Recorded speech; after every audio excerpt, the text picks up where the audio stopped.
to turn towards a new kind of business models who rely traditionally on value creation and not on value capture. The other thing is that, to me, we really need to do a cultural work to move away from this superstition of the very existence of algorithm. If you want to summarize it, my position is algorithm does not exist, it's only someone else's decision. Algorithms are a set of decisions and criteria that are established by other people. And when they say that algorithm is reading your email, well, bad news, people are reading your emails. So again, this is another cultural change that we probably have to introduce. So I have two comments. Yeah. First, I tend to disagree on the parasubordination side, notably when you say the app gives you an order. I mean, I would love to give orders because it will ensure that I can complete everything that I sold to my clients. What happened is more about this is available for you to do. And actually we are showing it to several people who choose. In our case, it's first arrived, first served. But I think that it's an important difference between real subordination, which is I have a boss, and basically if I don't do what he's saying, I'm getting fired. And I have an application which offers me, not exactly orders me, offers me to do something with a compensation in exchange, of course. So that would be my first comment. And actually, I'm not satisfied with what exists currently, but I would still make a differentiation. On the other side, the question that I have for you is do you see cultural differences probably at the continental level, and how do you see these cultural differences clash with each other, and also, to be straight, Europe versus Asia and America? Okay, I think that I would probably focus on the first question, the first comment.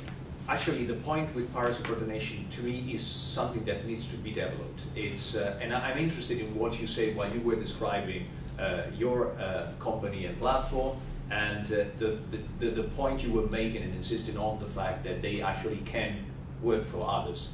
This is something that probably has to do with the very size and at the moment scope of your company. But it might change if you find yourself in a situation of oligopoly or quasi-monopoly, like in cases like Uber, for instance. In this case, it is difficult for a worker to work for someone else. So subordination also changes but in any industry, in any sector, in economic sector, changes. The kind of power that an employer has on workers change according to the actual inner power of the company itself. Now, another point is that even in traditional companies, subordination does not mean that you have power of life and death on people. People will not simply do things, but you have the power of saying, giving instructions. This is the point, actually. Orders are instructions. Now, as we know, since 20 years, management theories, have been relying not on brute force when it comes to orders, but on orders and motivations.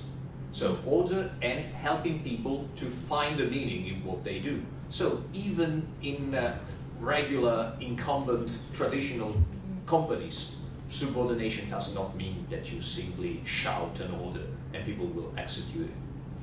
Yes, it has more to see with management rather than subordination, I would say. This is the way to... Where's the frontier? If you don't do it, what happens? Well, in terms of sanctions? Absolutely. Yeah. Sanction is the main difference. And you tell me, what happens? Urge to do it. Again, I would love, not that I would love it, but it would help me a lot. If each time that I make a mission available in a store, the guys around are forced to do it. My life would be much easier. It's not what happens. I'm actually scared by this remark. But no. It's not that I want it. It's that it would make my life easier. Again, we are doing B2B, so at some point we have to report as well, and without subordination, but still. So to me, there's a major difference here, which is again the difference between obligation and linked to repercussions and no obligation. somehow we are in that world when we say that we score our users, and depending on their scores, they will start seeing different stuff. Somehow we are in that world, I tend to agree. But the matrix of what we do is more about, this is open for you to do, please do it. Yeah. Just to provide an element of answer, and to go back to what Clement was asking, we are dealing with platforms. Platforms are at the same time companies and markets. In a company, in a traditional, literature on companies, if you read like the 1936 essay on the theory of the firm by Ronald Coase, basically they say company is a hierarchy and the internalization of some transaction costs, basically. But the point is that what people do is that they work for a company and they are, dependent from this company, and people hierarchically can give them orders.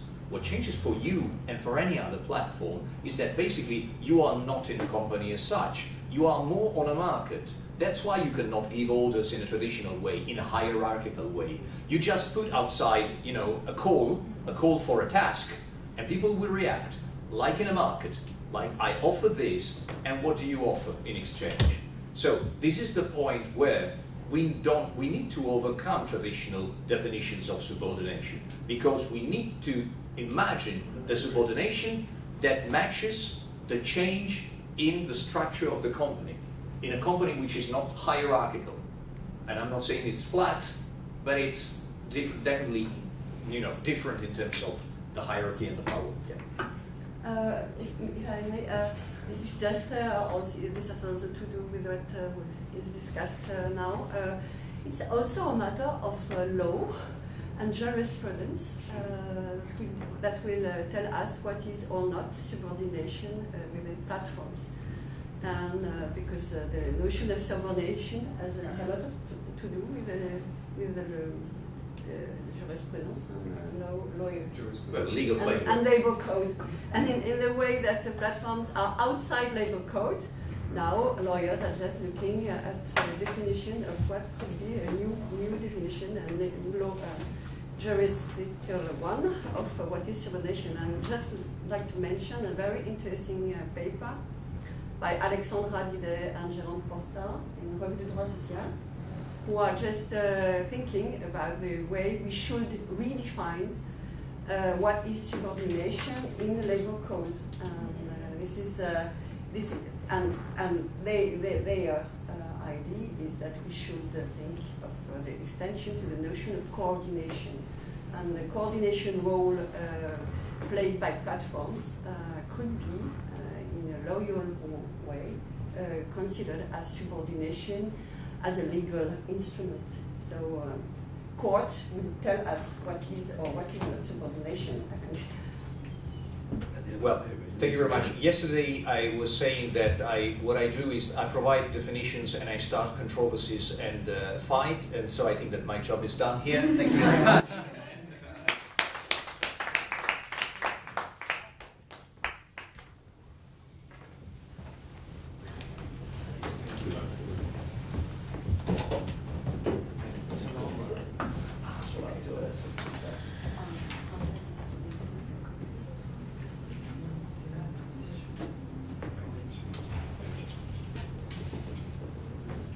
So Christina Colclo couldn't make it for personal reasons, and she's really apologizing for that.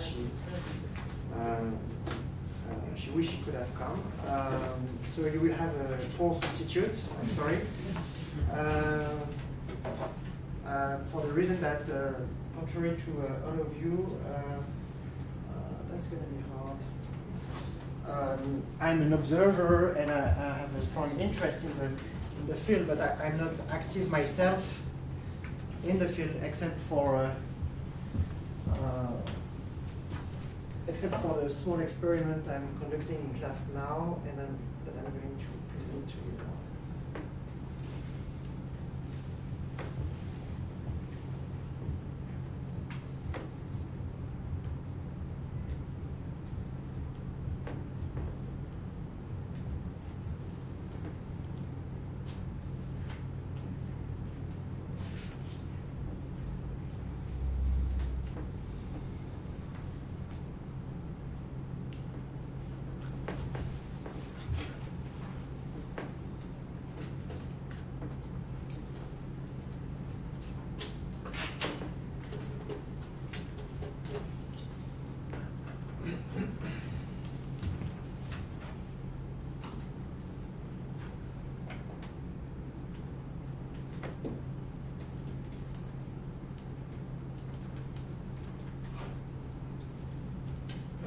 C'est le 3. C'est le...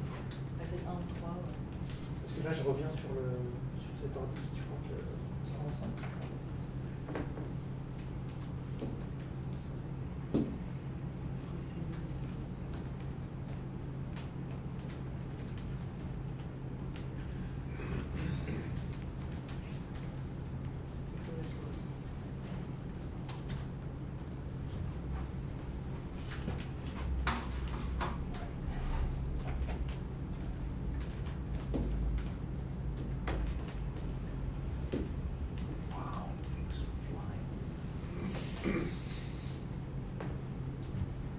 Super, merci.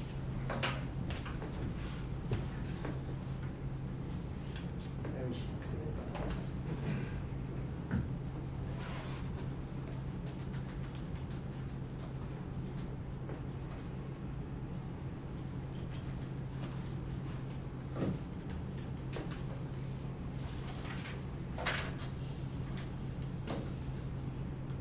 Okay, that's an issue.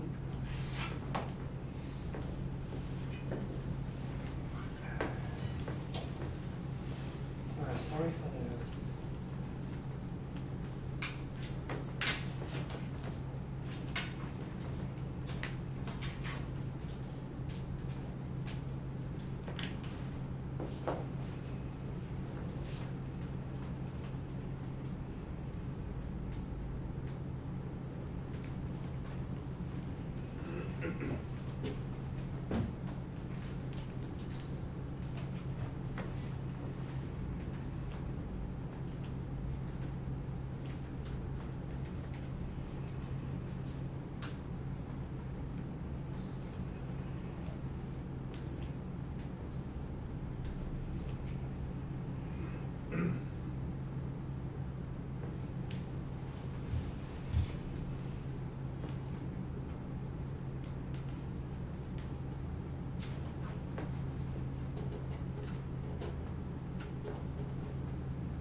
I think it's the memory stick.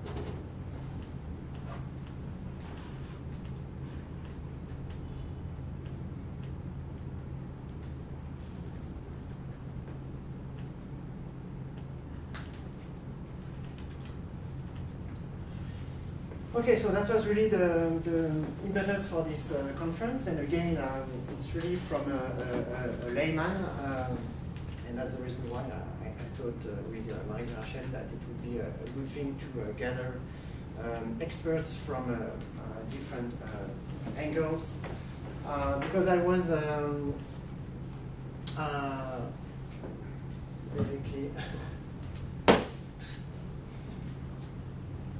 was basically starting conducting a crowdsourcing project in the classroom, and the point of it was to educate our students. So we are a business school in Lyon, in Paris, Shanghai, Casablanca, and Saint-Etienne, and we are trying to, or we are educating the business students to the new stakes in business. Those big category of these new stakes are all the questions opened in by the digital data and new technologies that come and rock existing functions. So how to educate these students about crowdsourcing? That was one of the goals of the project.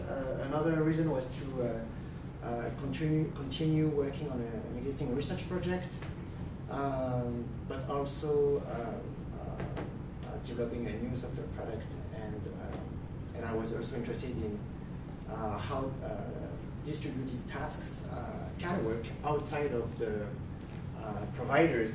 professional providers of these services. Is it possible to create one by yourself?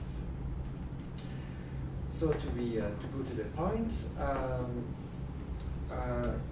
it's about Humigan, a service I created as a side project in 2012, basically to teach myself text mining.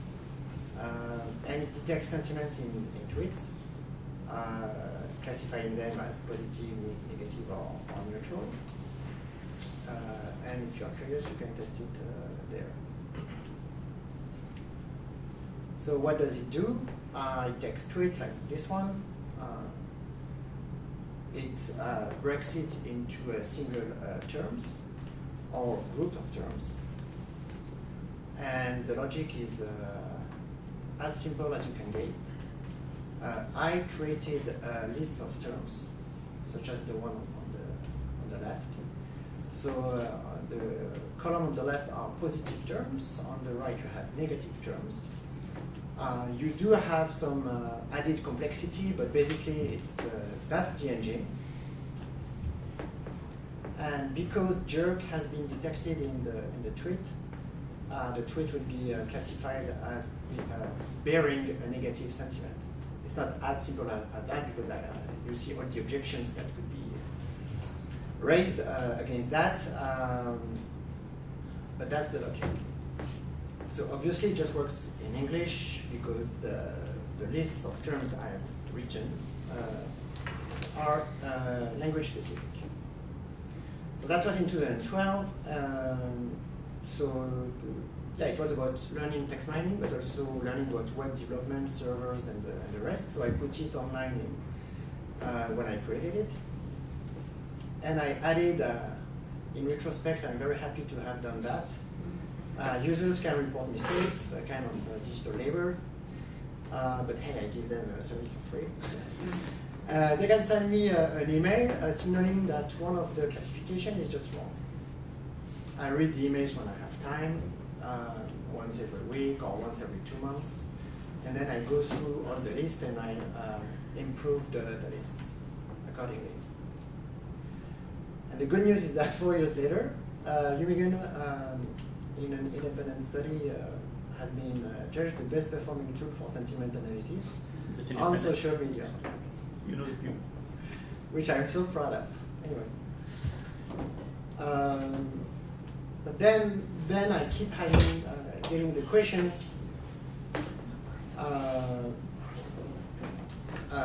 does it work in French? Does it work in Dutch? And no, it doesn't. So the project is the following. So I have this course called Big Data for Business. It is in 5 ECTS, the Bologna credit system, which is 30 hours, a course for a semester. I have this year 85 to 90 students, can't remember. And the way I teach them this course is I filmed myself 2 years ago now. And I put these filmed videos online, they're actually on YouTube if you're curious, so that it leaves room in class for practice. And the issue is, how do you teach by practice big data topics to students? One of the ways I do that is I invite speakers that actually report on the practice in their industries. But students are really asking for participation and creation. They want to feel what it's like to do big data. And since they don't know how to code, it's kind of not straightforward. So the idea I got is that I could make them now and practice about crowdsourced labor, which is a big issue in data science, by turning them into laborers. And Humigan is a perfect case for that. We could expand Humigan to, so we have 8 languages plus English spoken in class. The students could write the vocabularies in their languages. And then, since we want to build hybrid profiles, students who know about tech but who are also who have an education as managers. The point would not just to create this product in 8 languages, but actually to make them build the service in itself, not just the technological nugget. So basically, let's try to sell it and provide it as a service.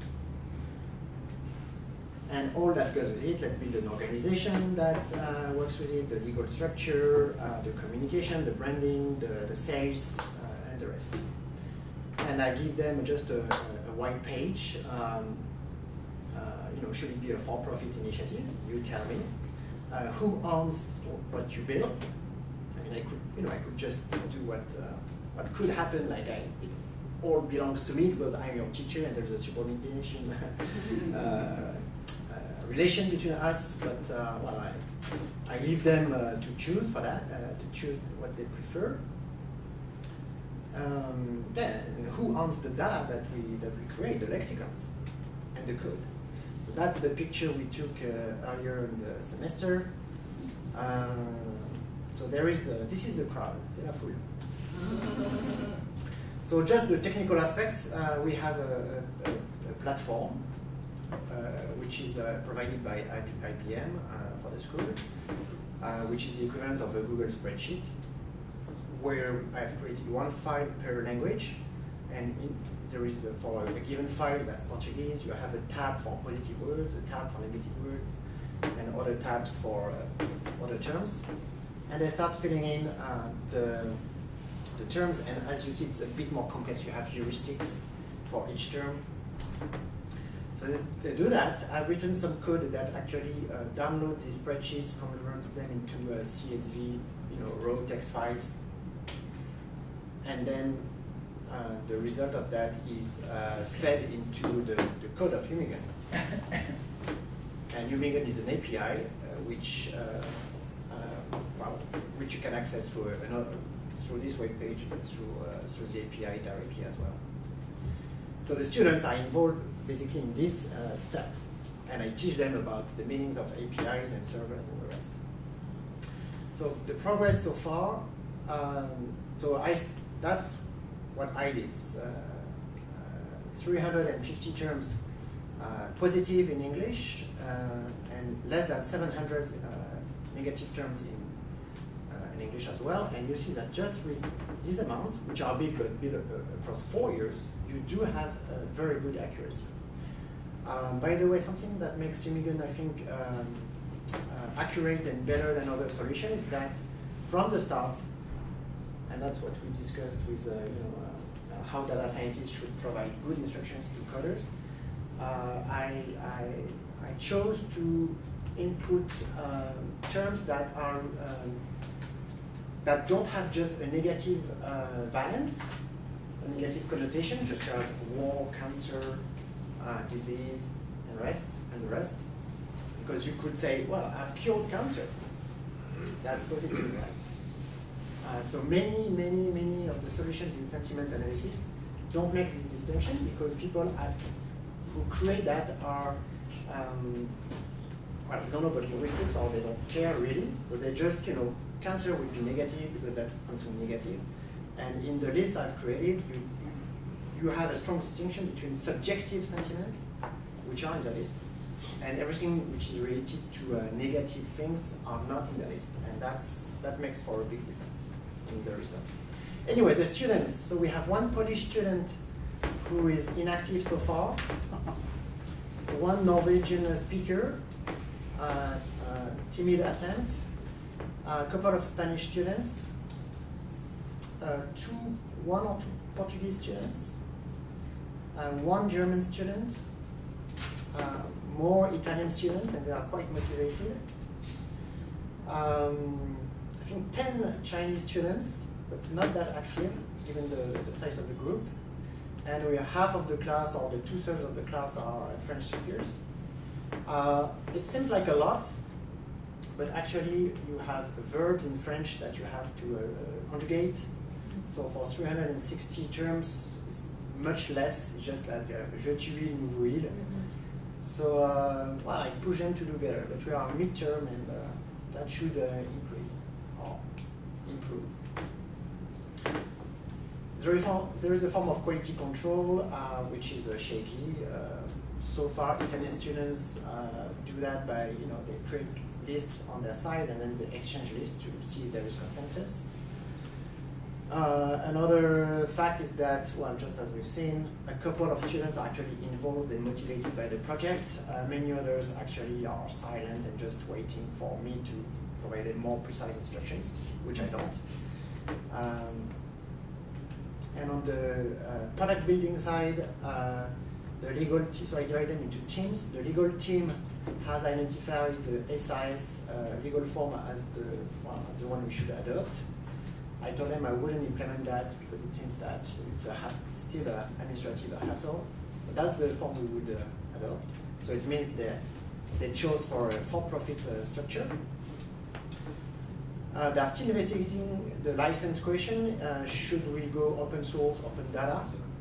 Could be for profit and open source, but we didn't figure that out yet. So it means they still didn't choose if they should be the owners of the data they produce. And for the market approach, we seem to go for a free service to spread adoption, and we would see later how to monetize that, just to repay the costs, which are minimal. We just rent servers, but still. To reward labor and make profits if possible. And yes, communication is still in progress. There is a kind of beginning of a website at humigan.com, and they are targeting tech journals, business journals from France and abroad. And I think we're gonna, I was aiming at writing an academic paper with them, like 80 courses to a social science journal. That would have been fun, but it seems difficult in 3 months. So that's basically it, and the aim would be to. So we won't have sales because we're going to have it to give it for free. But the goal or the metric for the end of the semester would be to have professional users, corporate or not corporate, to actually adopt Humigan in their to use it. So the future, I'm really thinking it could be a long-term project that we conduct every year. Each year becoming easier because now all the infrastructure has been set up. The quality so far is pretty low because of the lexicons that are not that great. But that will improve with time because we have more contributions and error reporting. And and we could actually bring that outside of the boundaries of Lyon because we don't have Arabic, Indian, Russian. And if we find the right way to do that, we could actually make it for a worldwide project with more laborers. That's it. Thank you.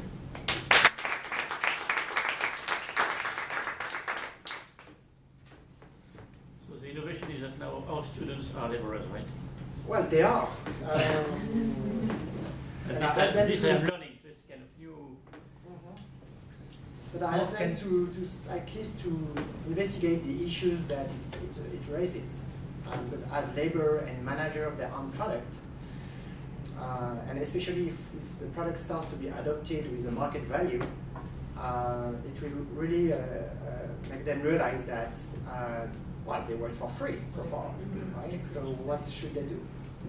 You probably underestimate what students can do for a better grade.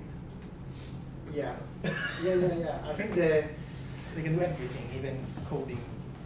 Well, exactly. That's really. There's a lot of work to make them aware that it's an unusual project, and that they should. I expect them to think by themselves on the topic. but I'm not too used to that. Do they understand that they are laborers as they're working? I'm not Well, sure. I'm sure you told them, but do they Yeah. realize what? Well, I told them that the lexicons they're producing has a huge market value, and I participated in a competition where the winner, which was a Canadian team made of 5 to 10 persons, they produced a lexicon for their solution, and I asked for the lexicon myself to improve Union. And the response I got from the researcher is that they couldn't give it to me for free because it was the IP of their university, and the university would sell it for a couple of thousand euros. So I told the students what you're going to create has potentially a huge value. So, well, you're not pros, you don't have any diplomas or whatever, but you do create value. Do you think that they can put it in their resume? Yeah, definitely. But Yeah. but I don't realize that, definitely not. But you know, in a way, I think that realization is a kind of a non-issue. I mean, a non-criterion. I mean, being aware of the fact that you're working should not be considered as part I agree. of the equation. I agree, but the fact that you don't realize that makes you ignore all the range of behaviors you could adopt as a worker, such as fighting for a pay, fighting for some rights, or or just investing emotions and goodwill in what you do. At the moment, they just behave as students, like it's an assignment. Just to go back to what Gabriella was asking, is there anything that is not digital labor? In this case, I think that the big question mark is floating over this research. I don't think it can be defined as digital labor as such. First of all, because beyond that, meaning the business model is not exactly a platform. You're still looking for your business model. Sure. Yeah, but it's, one reason I was really thinking over the situation is that I remember the days when I was at Rotterdam School of Management, where many of my colleagues were giving grades to students or ECTS credits for the participation in labs.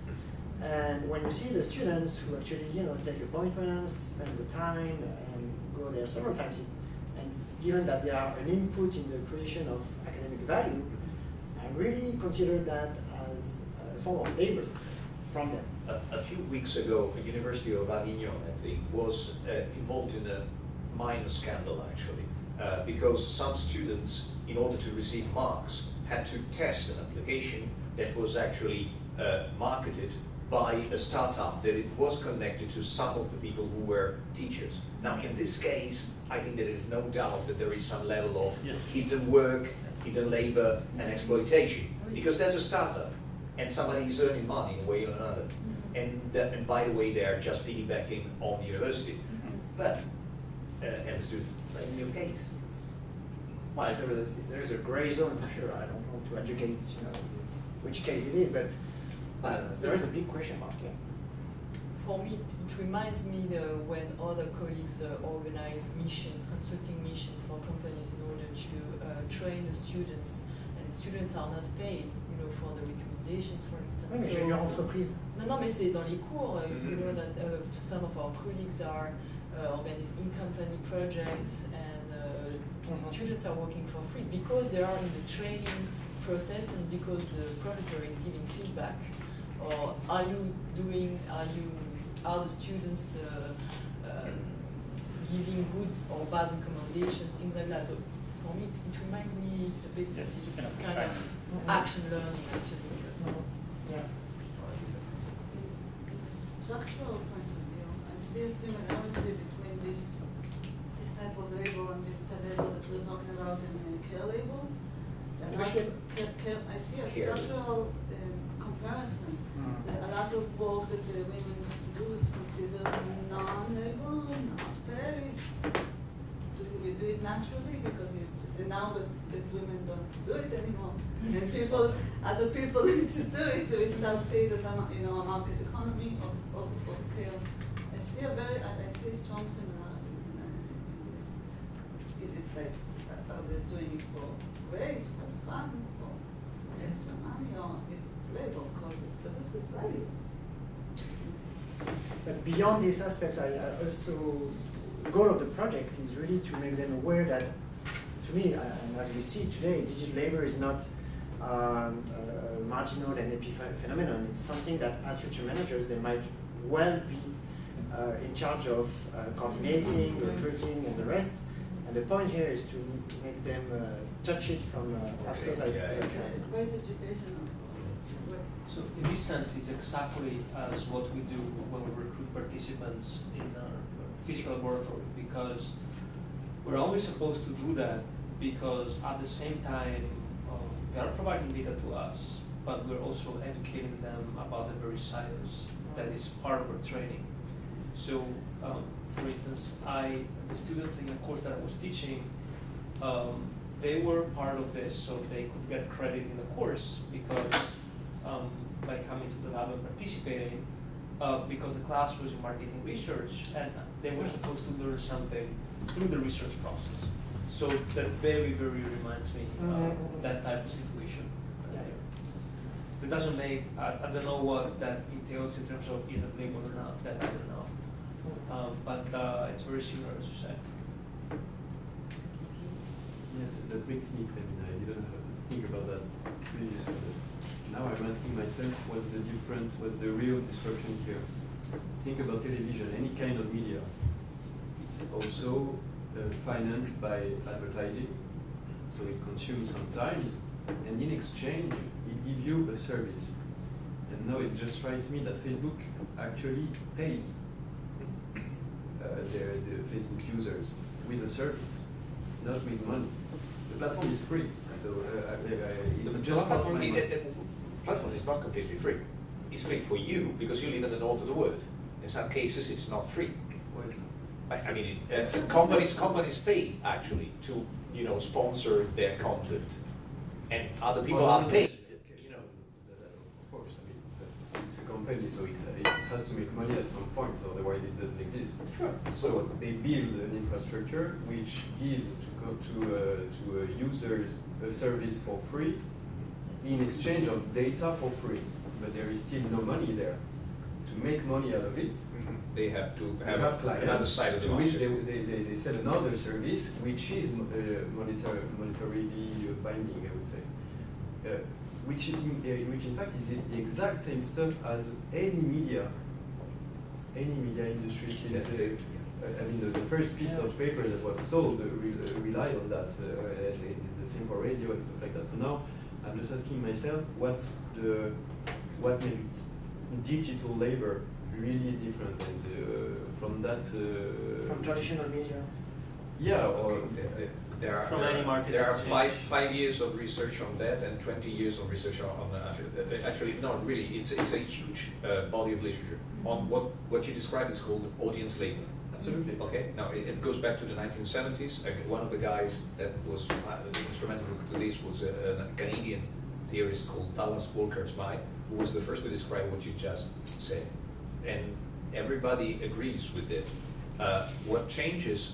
Well, some people like some very Marxist colleagues of ours, like Christian Fuchs, who is a Danish guy teaching in England actually, he would say that actually it's a matter of how you create surplus value. And in this case, the surplus value is more surpluser in the case of the online platforms if compared to television or radio or the press. So you would say that the marginal benefit that they provide to Facebook is higher? No, it's smaller. It's actually smaller, so they have to exploit more people. Okay. So as an individual,